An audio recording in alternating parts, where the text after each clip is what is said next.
Aaron, right now we're waiting for the court documents to be unsealed. They're still under seal in federal court, but we know that prosecutors have now filed this new criminal case against the son of the president. We know that David Weiss, the special counsel, has been using a grand jury in Los Angeles to get... The pain and the agony on the CNN correspondent's face is palpable. It's just such a magnificent thing to watch because we now know the Justice Department, David Weiss, has filed new charges against Hunter Biden, but it is only a fraction of the story. It is a fraction of the story because a message that was received just prior, a warning message of sorts, all coming into this House Republican unveiling resolution to authorize Biden impeachment investigation. What is happening, my friends? Well, we got a peek behind the curtain, didn't we? Axios gave it to us. And that's the story we're going to be covering today.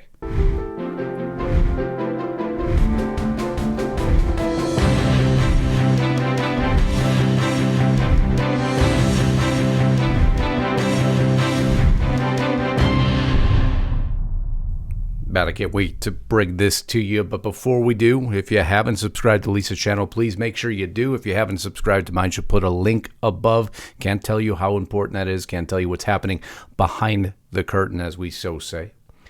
And if you want to support us, I hope you know this by now. We created Restricted Republic to give you the news that, well, you're not getting anywhere else. Not only all our platform videos from every platform with no commercials and no interruptions, but more importantly, the exclusive content. We work day and night to bring our Restricted Republic family. We want you to be a part of that family. Right now, by using discount... She absolutely lost it yesterday, by the way. By using discount code Independence at monthly checkout, you get access to this entire exclusive catalog of videos I promise you heard nowhere else. We want you there today. Again, discount code Independence, monthly checkout, $4 a month, guaranteed rate for 2 years, plus 14 days for free. That's how confident we are. Once you're there, you go nowhere else for your news that matters. Get to restrictedrepublic.com today. But now let's get on with this story. I know you saw a little grin on my face. Rightfully so. Hunter Biden faces 17 years in prison after spending millions on lavish, hard-partying lifestyle while dodging taxes. David Weiss, special counsel, filing charges, California. What will it lead to? Some will say nothing. Not so quickly, my friends, because things are imploding for the Biden White House. Here's filing United States District Court for the Central District of California, United States of America, plaintiff versus Robert Hunter Biden, defendant, signed by none other than David Weiss, special counsel. Now, there's multiple ways to cover this story. The wrong way and the right way. And the story is a little bit larger than this, because it was something that was published just prior to this announcement that put the White House into overdrive. Well, more than likely, my friends, not the White House anymore. You see, those in power have a major problem. Not only is their problem Trump, their problem is Biden. We've seen the maneuvers beginning. We've seen Cheney all of a sudden come out and say, I want to run as a third party in an effort to what it appears to separate that vote to make sure Trump can't win. Nancy Pelosi coming out and saying Trump will never win. And when Nancy Pelosi has said something like that in the past, well, unfortunately, it's come true. But what she can't overcome is the Biden scandal, the Biden saga. There's so much crumbling in front of our very eyes right now. It's impossible. It is a tidal wave. And what are they going to do? Simply let that tidal wave continue and allow Trump to proceed directly into office with no resistance? That's not going to happen. Stuff like this doesn't come out. The Hunter Biden indictments don't just happen unless, well, of course, special prosecutors allow them to happen. Did it just so happen to take this long? Did it just so happen that everything now all of a sudden is coming to light? Don't be that short-sighted. I know you're not. And let me link it together for you. First, let's go through the facts of what happened with Hunter Biden in this newest suit. Instead of paying his taxes between 2016 and 2019, the special counsel's 9-charge indictment found that the embattled son, the first son, Hunter Biden, spent his money on $1.64 million in ATM withdrawals. Wow. How many times do you have to go to an ATM? I mean, there's only so high you could set your limit, right? $683,000 for payments to various women. $397,000 for clothing and accessories. At least he looked good when he was making those phone calls, pulling that ATM cash. $309,000 on tuition and education. $237,000. Obviously, he didn't take tax courses. $237,000 on health, beauty, and pharmacy products. $236,000 on miscellaneous retail purchase. $214,000 on food, groceries, and restaurants. $188,000 on adult entertainment. $71,000 on drug and alcohol rehab. $42,000 on home improvements, except for putting a safe in that garage. $24,000 on entertainment. $23,000 on sports and recreation. Why does it matter? Because they're claiming, the special counsel's claiming, he obviously had more than enough money to pay his taxes. He just chose not to. For any of you with teenage children or young adults, you'll realize that most of them don't realize what their money should be going towards. They just think everything will be magically okay. Well, it's not okay for the Biden family anymore, because we now have a peek behind the curtain. Actually, the reason I'm putting up this article is to frame up for you that don't know. Axios takes pretty much a one-sided view of everything, a very left-leaning side on everything. Behind the curtain, scoop, the job Trump applications revealed. Trump, the overwhelming favorite of the Republican nomination, is being explicit about his plans for retribution and disruption if he wins the 2024 election. So how he would staff his government is of immense consequence. The ominous warning. This isn't actually the ominous warning yet, however. Just framing in how Axios views Trump. I hope you know by now. Behind the curtain, Trump allies pre-screen loyalists. Loyalists. Love the words they all use. For unprecedented power grab. Well, they did put out a questionnaire. They put out a survey. You know, are you linked to any social media? This is who's going to be in the cabinet. We just want to qualify you. Is there anything we should know? Is there anything that could embarrass the administration? Is there anything that most appeals to you in the Trump campaign message? Is there anything you think he should stand for? Is there anything you stand for? It's a 2-page questionnaire, Project 2025, Presidential Personnel Database and Presidential Administration Academy questionnaire. Name, nothing you wouldn't expect here. Select the option that best describes your political philosophy. Explain your choices of philosophy. Name one person, past or present, who has the most influence. These are horrible questions so far. Name one. They actually poked holes in this, saying this was completely partisan. And look what they're going to do because of these questions are coming after all of us. It's fear, my friends. It is absolute fear you are seeing resonating from those within Congress and those within the mainstream media. It is nothing short of that. It is desperation. And it is in that desperation we have to be concerned. You see, they pointed out the question of the UN should have authority over the citizens or public policies of sovereign nations. The United States has the right to select immigrants based on country of origin. They went nuts over that question. Insane over that question. Do you see what they're going to do? They're going to secure the borders. How dare you? I still can't believe that's actually a talking point. But it is. But you see, there's something far larger that occurred just prior to the Hunter Biden indictment. Something far larger. Even on Axios themselves. Behind the curtain exclusive, how Trump would build his loyalty. First cabinet. You see, the mainstream media has been trying for months now to warn those in the seats of power that Biden can't move forward, because he gives too huge a potential for Trump to seize power. And they use that word, seize power. So they've been warning everyone that will listen that it's time to move Biden to the wayside. And when they started to listen, all of a sudden indictments started rolling. Maneuvers started occurring. But you see, you haven't seen the full picture yet. We haven't seen, in my humble opinion, the final play card for 2024. Do you truly believe they're going to allow Biden to run? The rumors swirling, the impeachment pending, the Hunter Biden indictments getting deeper and deeper and deeper. If they want to win, that would probably be one of the worst choices. So Axios puts out a warning article, a Trump warning article in every way, shape, and form. This behind the curtain article, to be more specific. And let me tell you why. You see there, they're identifying all those that scare him most, from Steve to Tucker Carlson. Former President Trump, if elected, would build a cabinet and White House staff based mainly on two imperatives: pre-vetted loyalty. How dare I want to hire somebody to help me run my administration that would be loyal to me? Oh, tisk, Trump. How dare you do that? Seriously, that's what they printed. And a commitment to stretch legal and governance boundaries. Sources who talk often with the leading GOP presidential candidates tell Axios, how dare they stretch governance boundaries?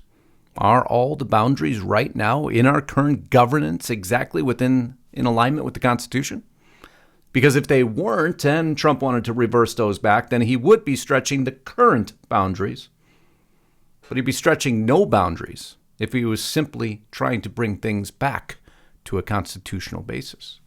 Why it matters: Trump would fill the most powerful jobs in government with men like Stephen Miller, J.D. Vance, Kash Patel.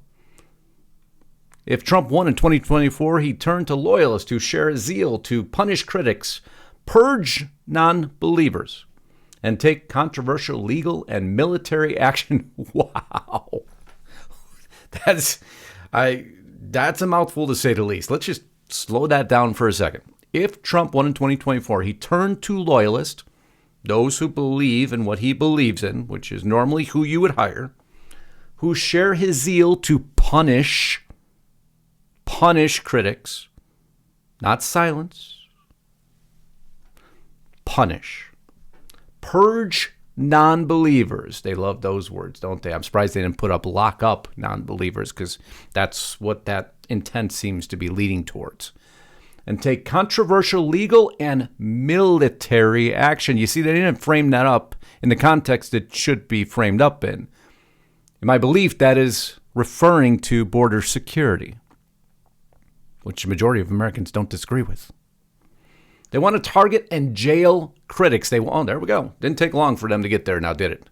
They want to target and jail critics. Have you heard Trump once say that he is going to imprison all his critics? I, Donald J. Trump, say I will imprison all my critics. I haven't heard that. If you have a soundbite, put it in the comments below. Leave a link, please. Love to hear it. Including government officials and journalists. There we go. Journalists getting a little nervous here. Axios putting up the big Trump warning. But there's a twist to this entire story. Deport undocumented immigrants, or put them in detainment camps. They love that, detainment camps. And unleash the military to target drug cartels in Mexico, or possibly crack down at criminals or protesters at home, which no one has said ever. We have a fentanyl epidemic. We need to stop it to protect our children. There's no question of that. But when you twist the context, you twist the meaning, and you're just trying to demonize the candidate. That's it. That's all this has ever been. Everybody knows that. They want to scrap rules that limit their ability to purge government workers deemed disloyal. Okay. If you believe the government is too large, that too many of our tax dollars are going to the machine, it's providing a lack of benefits to us, we the people, you would have the right to remove government workers. It's within the presidential scope. Trump has been open about it. And if he was elected, that means we the people agreed with his position on this. And so then let me ask you, Axios, how is that something negative? And they're almost all older white men. I don't know if they're very familiar with the Trump administration. They're almost all older white men. Kash Patel, one example. We'll continue to move forward, though, and completely decimate that statement here in a moment. I told you this was... People miss these warnings that the mainstream media put out. Should never be missed. You got to read the details. You have to read the details. This is very different from the early days of his first term, when he was restrained by more conventional officials, from John Kelly to John Mattis to Gary Cosio. He was restrained. But my friends, that restraint's not there anymore. We have a problem. He's coming in this cabinet. without the twist that I haven't added yet, this cabinet, they fear more than anything else.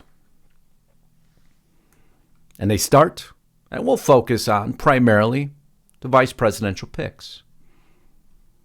J.D. Vance, the hillbilly. They're writing, not mine. Author and a MAGA favorite. Arkansas Governor Sarah Huckabee Sanders, Kari Lake, and Kristi Noem top his list. I'm sorry, up here you just said that, and they're almost all older white men, but not more than a couple paragraphs below. You state the more than likely candidates will be Sarah Huckabee Sanders, Kari Lake, and Kristi Noem. Last I checked my definitions, I don't believe they qualify as older white men, but we could digress for a minute. Or Representative Byron Donalds out of Florida, one of the few black Republicans in Congress. Or Marjorie Taylor Greene. So let me go through that list again of older white men. Sarah Huckabee Sanders, Kari Lake, Kristi Noem, Byron Donalds, and Marjorie Taylor Greene.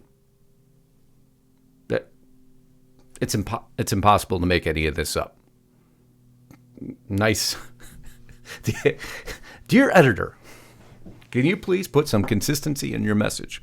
You're flailing in your panic. They're all flailing in their panic. But they're warning. They're warning the Biden administration. They're attempting to warn the Biden administration this is what's coming. And if you Democrats up there who we haven't gotten in touch with yet don't do something quick, all these folks are coming. And they make us nervous. As a matter of fact, we even put in our own article, they just want to they want to persecute us, journalists.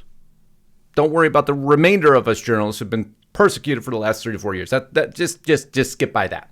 That's of no consequence because now, well, the shoe's on the other foot. It's not looking so good here. But here's an interesting twist. And it comes from Melania Trump. Out of all the folks who's advocating for Tucker Carlson. Melania Trump advocating for Tucker Carlson. She didn't really want to go on a campaign trail. But rumors now have it that if Tucker Carlson is the VP pick, Melania will go back on the campaign trail to assist. Now, those of you who are married, we take a lot of information from our wives, don't we? And we know that it's sometimes in our best interest to more than likely listen to what our wives are saying, because if we don't, happy wife, happy life, that whole saying, right? That's a pretty strong encouragement there. And a major warning to the White House from Trump. Just so happens to be Melania Trump. Because if those two were to partner, and we see right now what Tucker Carlson's doing, we see who he's interviewing, we see who he's talking to, we see the message he's putting out. Put that on top of Trump's message. Man, I could see why in the very beginning of the article, what did they state? It was disruption?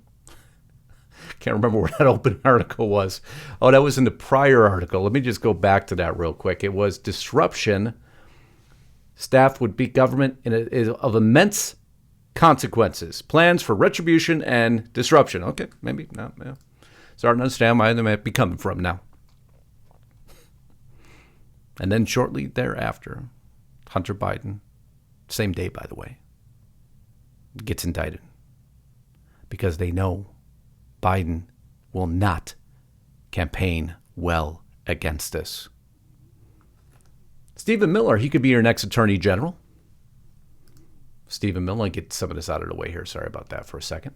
Stephen Miller, America First Legals, put some of the most critical lawsuits out there for us right now, if you're a conservative, libertarian. But it goes on. Mike Davis, Donald Trump Jr. has floated Davis to former chief counsel for nominations to then Senate Judiciary Chairman Chuck Grassley to be Trump's interim attorney general. Mike Davis, founder of the Federalist Society. And I'd be nervous, too, if I were these folks. And this is going to go against everything they believe in. This is going to go against everything they stand for. So far, you're talking about somebody on the America First Legal Council and now the Federalist Society. This is Trump's cabinet now. Steve Bannon, in the early days of first term, he was arguably the most powerful man on staff. He could be the next White House chief of staff. Where'd that idea come from? Tucker Carlson. Kash Patel, protege, of former Representative Devin Nunes, the former Pentagon official, would be considered for a top national security job in the next administration, possibly even running the CIA or NSC. Kash Patel running the CIA or NSC.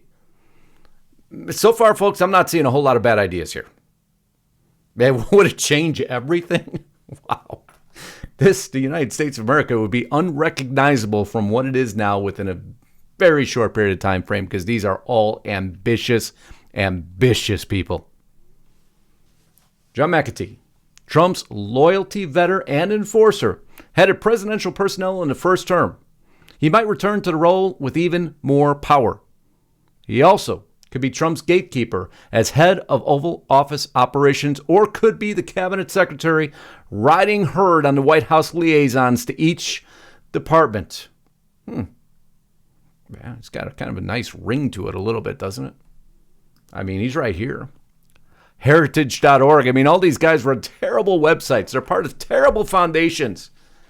Member, a former director of the White House Presidential Personnel Office, Trump administration, is joining the 2025 Presidential Transition Project, Project 2025, the man responsible for that survey I read to you earlier. The Heritage Foundation announced McAtee's new role Tuesday as it unveiled the Presidential Personnel Database. And this is a much better group of folks for Trump than last time around. This is a much more coordinated group. He learned his lesson, it appears. I don't know if anybody's gone this deep with you yet on the cabinet and the vice president run, but it is extremely important for you to understand how better organized and how better orchestrated Trump is this time. More methodical. Why do you think they're pressing lawsuit after lawsuit to desperation? Next thing they have to do is they have to get Biden out of their way. They got to throw somebody in there with a lot more star power. Because they'll never allow him to debate Trump. There is no way right now with what we are seeing in the press that he will ever stand up against that. Jeffrey Clark, former assistant attorney general for Trump, who could get a top Justice Department slot. Rare person to be considered for a future administration while under indictment. Like how they threw that in there, huh? Rick Grenell, former ambassador to Germany and Trump's acting director of national intelligence, would be on the short list for Secretary of State. Now, a lot of people, if we're talking a diversity cabinet, Trump has no diversity. He's hiring all old white men, as they so stated. This proved that right off the bat, just based on his presidential or vice presidential considerations. Richard Grenell, now highest ranking openly gay official in the United States government history. Man, that Trump, he's a bad dude. Doesn't like diversity, doesn't like any of that at all. Just old white men, that's all he likes. Would be on the short list for Secretary of State. I don't disagree with that pick either. Susie Wiles, someone in Trump world assumed the most likely chief of staff is Wiles, the longtime Florida political operative who's running Trump's campaign. There's another one of those old white men for you. This one I struggle with, the only one I struggle with, and I will tell you, I'm going to have to do a lot more digging here. John Ratcliffe, the former Texas congressman who was Trump's final DNI, would be considered for the CIA or a return to the DNI. I don't know if I agree with that one necessarily. And then a lot of people don't realize that Jamie Dimon is on this list. He's open to a few more mainstream picks if they bring celebrity or pizzazz. For example, Trump would consider J.P. Morgan Chase's CEO, Jamie Dimon, a Democrat, to head the Treasury. He wants a big name, a source close to the campaign said, and he loves billionaires. This is the biggest shock and awe article I've read in a long time. Nobody could afford to miss this article. Tom Cotton of Arkansas, a former Army infantry officer known for his hard edge and who wrote a New York Times op-ed in Trump's first term supporting use of the Insurrection Act against civil disorder, would be considered to head the Pentagon. Tom Cotton heading the Pentagon. It's a very smart move there, because you took all of the portions of Tom Cotton that people are concerned about, the staunchly heavy conservative portions of Tom Cotton, and you removed that by an assignment to the Pentagon, because none of those really apply. That's genius. This is well thought out. Lee Zeldin, a former congressman from Long Island who deployed to Iraq as an Army paratrooper, is another confirmable option for the Pentagon. Wouldn't disagree with that either. And here is my biggest disagreement of the entire group. The one I take the most issue with out of everything. Jared Kushner, who was a huge power center in Trump's West Wing, has mostly kept his distance from the campaign so far, but might well return to the White House if his father-in-law wins again. With a continued interest in Middle East policy, Trump's best bet would be to remove Jared Kushner entirely from any scenario involved with the White House if he wants to keep every single one of his base completely tied to his side. I think that was thrown in there simply to be incendiary rather than factual. At least many of us hope. So when we move through this entire article, and we've heard the recording of Donald Trump floating the same thing that now we find out Melania is an advocate for, which as Tucker Carlson is VP, it all starts to make a whole lot more sense, doesn't it? You see, this man's been with him for a long time. And the minute this article comes out and outlines what will be the most powerful force entering the White House in, well, my lifetime's history, isn't it funny that maybe somebody decided it's time to end this whole Biden deal? Indict Hunter now, put it down. We have to have a reason to remove Joe. We have to do it quickly because there is no way the Biden administration will hold up against the list, the team behind the curtain that I just outlined to you. Don't believe that one thing is not related to another. I love you all. Hope you enjoyed that. Please share this article. A lot of people need to know what is happening behind the scenes and the changes, the rightful changes that Trump has finally made. I love you all. Until next time, Godspeed and God bless. Justice Knight, signing out.